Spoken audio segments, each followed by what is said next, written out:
ಗೊತ್ತಿಲ್ಲ ಕುಂತರು ನಿಂತರು ನಿನ್ನ ಭಜನೆ ಬೇರೆ ಕೆಲಸನೇ ಇಲ್ಲ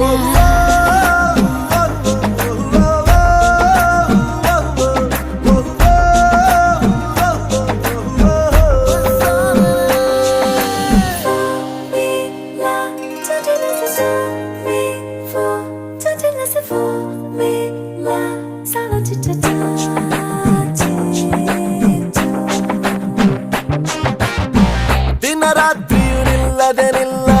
ನಿನ್ನ ಜಾತ್ರೆಯು ಸಾಗಿದೆ ಇದಕ್ಕೊಂದು ಪರಿಹಾರ